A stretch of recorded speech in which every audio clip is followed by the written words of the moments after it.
Our guy, we love him, Dave Birkett, fresh off a trip to Alabama. Now, Dave, what do you get in Alabama food-wise? Do you eat good food down there in Alabama? What were some of the memorable things down there? Yeah, well, depends what my travel schedule and work schedule is like, because things do tend to close a little bit early down there, but lots of seafood. Oh, you know that's the case, right? Yeah. They got some crawfish, some plenty of gumbo. Get a bowl of soup with whatever you're eating. So it's good eats down there. Absolutely. Great beaches, man. Well, talk to me about the impression that you got, just the opportunity for the Detroit Lions staff to be around these guys this week has been what?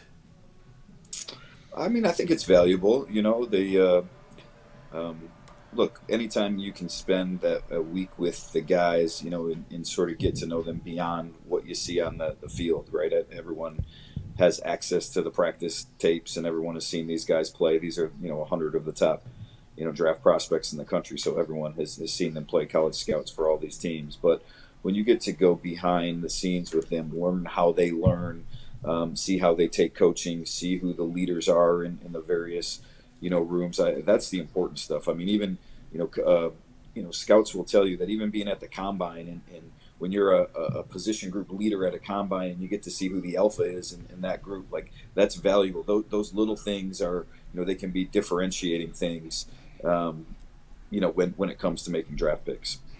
Hey, Dave, let me ask you this. What did you make of Dan Campbell allowing his coaches to step up and be the offensive coordinator, like Deuce Staley being the defensive coordinator and being the head man, kind of running the show? How did that look down there, and do you think that will help them moving forward to further when they want to be head coaches or when they want to take a step to leave Detroit?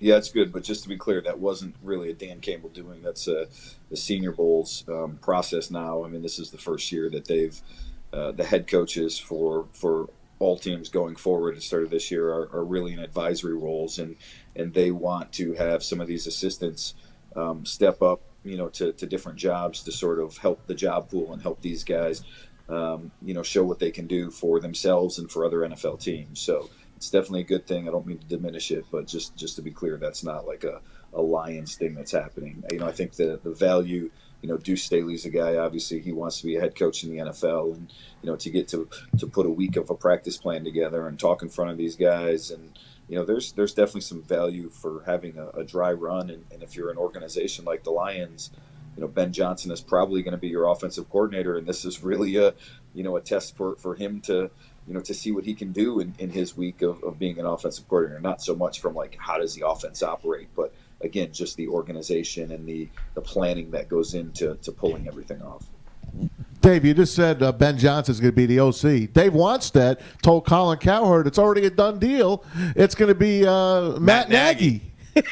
Well, I said probably. We'll see. We'll see. Look, I would be surprised if Ben Johnson doesn't have an elevated role. Let me say that, okay? Because Ben Johnson did enough last year that I just don't know what that would look like, what message that would send to him and to others if the influence that he had in the second half of the season, if you didn't reward him for that in some way. And maybe it's just pass game coordinator or something like that, but I do expect him to have some sort of elevated role on the team this year. So we'll see exactly what happens, and frankly, we've seen what Nagy's offenses look like in Chicago, and I mean, personally, I'd rather give a young guy a shot like Ben Johnson. Me too. Than see what Nagy can do in Detroit. Yeah, 4-0, 4 for 4 on that all the way around. Talking to Dave Birkett, Lions beat writer, Detroit Free Press. And Dave, I wanted to ask you about Brad Holmes. He had mentioned earlier in the week that he is not afraid to move around. Do you look? We've as long as we've been alive, we've been talking about moving down in the draft. Do you believe this is a year that Brad Holmes could find a trade partner and do that? Does he want to do that? Where do you think he is with that right now, moving down in the draft? I mean, he's nowhere right now because we're February 4th and no one's having any sort of those discussions now. Do I believe he wants to? Of course. I think everyone in the NFL, unless you're taking a franchise caliber quarterback at the top of the draft, is all ears when it comes to moving down. I just don't. Ultimately, I don't know that he's going to be able to this year. I mean, there is not that really elite prospect at the top of the draft. I mean, even the guys the Lions are likely considering, right? Aiden Hutchinson, Kayvon Thibodeau, we all know those names. Those guys are not going to end up with grades like Chase Young or Myles Garrett coming out of school. So as good a prospects as they are, I don't know that NFL teams will see them as generational talents. So, he can hope and want all he wants, and I'm sure he'll be active, on the phones. But I don't know that someone's going to be there willing to move up to number 2. Hey Dave, yesterday we played some sound from Brad Holmes down there in Mobile at the Senior Bowl, and what he talked about wanting to challenge Jared Goff. He basically said his job was not secure. Basically, he had to go out there and work it. He had to prove he had to get better in some areas, and he wanted to challenge him. And we know that Dan Campbell and Brad Holmes have been pretty connected at the hip in terms of agreeing with things. What do you make of that conversation that he had with Goff, and how do you think Goff will respond? Yeah, I mean, Brad's always been a pretty straight shooter with Jared. I mean, I remember spending time with Brad, the morning of the draft last year and talking to him after the draft. And, he had been point blank with Jared up to that point that, hey, look, a quarterback is on the table for us. And obviously they didn't take one. And, Brad had told me that, once Trey Lance was gone, they knew they weren't taking one. So it wasn't like they were going to force that. But, I think he's been upfront with Jared. And I think Jared appreciates that, after what he went through in L.A. And so, look, the truth of the matter with the Lions quarterback situation is, Jared played well the 6 games in the second half of the season that he played, and he didn't play well the first half of the season. And I don't know that anyone is ready to roll with this guy long term yet. I mean, he has a chance if he plays well in 2022 to maybe be that guy. But I'm writing something for Sunday on sort of comparing the Lions to the Bengals, and I know there's been this talk, right, just the state of the franchises and Cincinnati's rise to the Super Bowl. But the Bengals have one of the best quarterbacks in the NFL and a young quarterback who's on a rookie deal. The Lions don't have that. So, there's, to me, that's still the missing element that this team needs to fill in this rebuild is find that young quarterback, star quarterback that can win big and win consistently in the league. That takes me to my next question. Dave Birkett, by the way, Free Press, Lions beat writer down in Mobile, just got back last night. As a matter of fact, we appreciate him coming on the bottom Early line this morning, here. By the time I landed, Tom. Yeah, your voice is sounding strained, man. I'm sorry. We'll keep this short for you. But who impressed you of the quarterback class that you saw down in Mobile? Because the Lions had their chance to see their guys, and of course the Jets coaches coached up their quarterbacks. They don't need a quarterback. They already have Zach Wilson. Yeah, Maz, I'm not going to lie. I know we've talked about this before. My process at the Senior Bowl is probably a little different than the draftniks that go down there. I mean, I'm down there talking to agents and scouts and those people and not paying much attention to the practices itself, because I tend to rely on, those guys that get paid for a living to evaluate talent, their opinions to sort of supplement my own and trying to, find out a little bit about free agency coming up in March. I did watch Malik Willis a little bit because I was writing about him. I wrote about him today, and I'll tell you what, that guy can. I mean, first of all, he can move in the pocket. He can be a factor with his legs, and he has a cannon for an arm. I don't know that. I know, I watched him a little bit during the year, the couple games he was on ESPN, and so I know there's some inconsistencies in the interceptions. But to me, he looked like the best quarterback that was there. Maybe Kenny Pickett with the national team. I think he'll still be in the mix to be the first quarterback taken. But as I look at the quarterbacks, I think you need a guy that you can win because of, not just with. And out of the group of guys that were at the Senior Bowl, like Malik Willis is really the only one that you're maybe going to win because of the things that he can do. I didn't see that with some of the other guys there. And, Pickett obviously had a good year, and maybe you could make the argument that he could fall into that category too. But I just think Willis, because of his dual threat ability and the uniqueness of the arm and the legs, I think he is going to climb up some draft boards by the time April rolls around. Dave, have the Lions identified a player or two that is their top priority come March for free agency? Yeah, no, that's a good question. And they started having some free agent meetings down there this week. So not a whole lot to report on that end yet in terms of actual targets. But I think, two things. Antoine Randall, he said yesterday that he wants to sign, one receiver and in draft 2 and really beyond the the makeup of how they get there. His point is they need a stud. They need somebody like Braylon back in the day, right? Hey, there we go. Throw the ball to down the field, and he's going to win one-on-one coverage. That he's going to go up and get the ball that you can rely on when you have, you got that picture of Amon-Ra St. Brown up there, right? When he's drawn double teams underneath, or you scheme something up that he can go get the ball. So I think a receiver could be in the mix there. I don't know how wise it is to spend on that position in free agency. Personally, spend big on it, at least the very, very top guys on the market.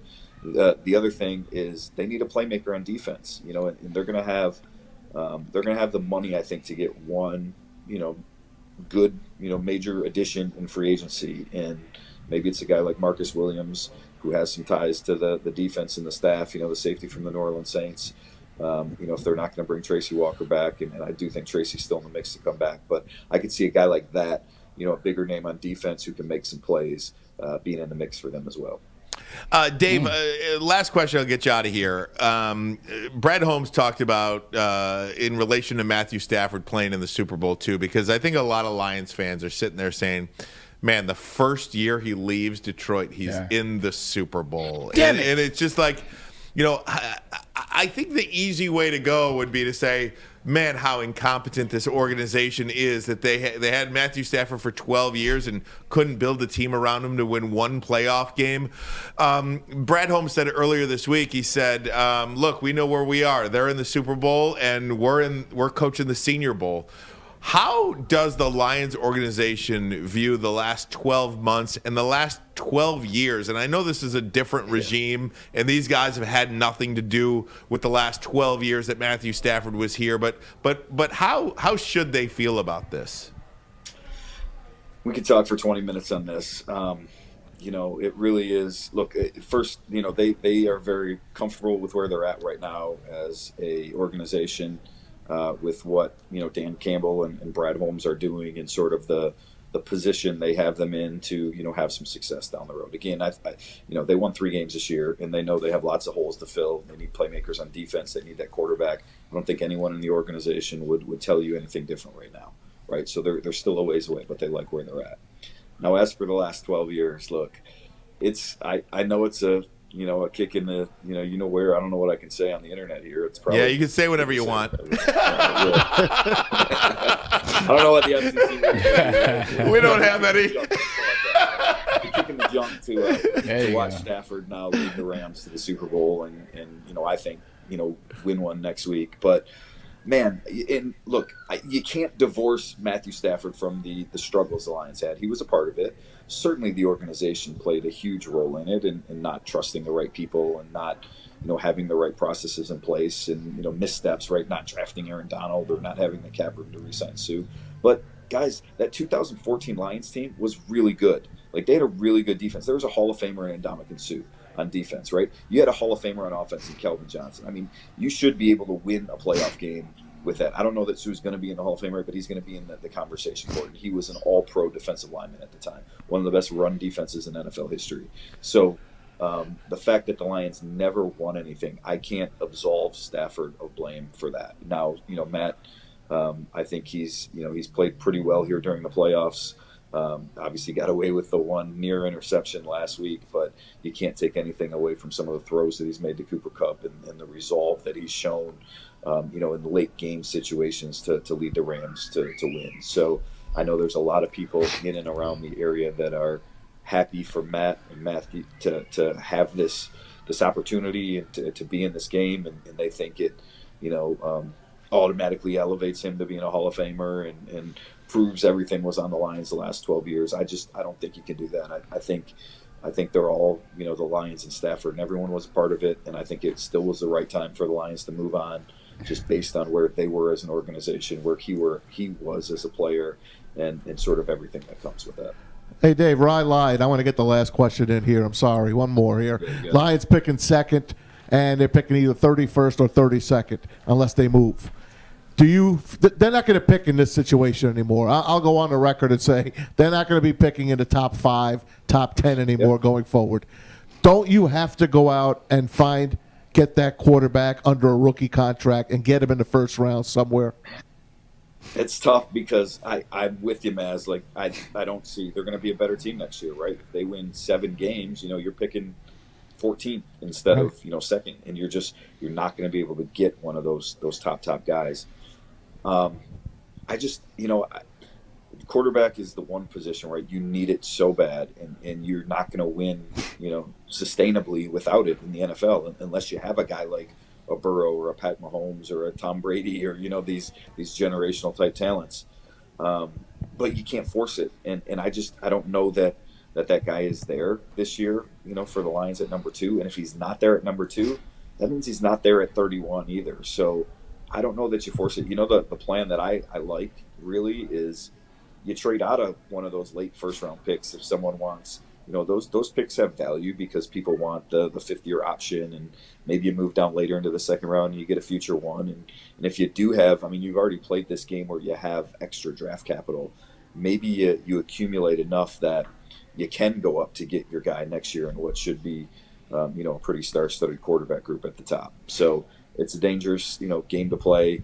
I wouldn't force it at the position. I 100% agree that they need to do their diligence on every quarterback prospect here, and it's great that they get to work with guys like Willis and Sam Howell at the Senior Bowl, so they know what they have. If the guy's not there at 2, I don't know that I would spend the draft pick on him at 31. Hey, a kid from Yale won the MVP yesterday in the East-West Shrine game. Look Yale quarterback. You're the only one watching Maz. Maz probably got it on his DVR. He's going to go home tonight and watch it. Maz will watch the practices 5 times y'all before about he to comes kill in. Dave's voice, man. Dave is looking at y'all like, Jesus Christ. How many one last questions are there going to be? I got you covered, Dave. Let him go. Let the man go. I was in LA for the NFC Championship game and had my initial flight to Mobile. I couldn't fly that, so I had to fly to Florida and drive up to Mobile, and it's been a long week of travel for me, but it's all good now back home. So thanks, bud. Amen. Man. We certainly appreciate the time, buddy. Man. Dave Birkett. Follow him on Twitter at Dave Birkett. Also, the Free Press. You've reached the end of the video. You know what you should do? Press like. You know you like the content that we have here at Woodward Sports Network. I'm Braylon Edwards from the bottom line. Subscribe to us right now.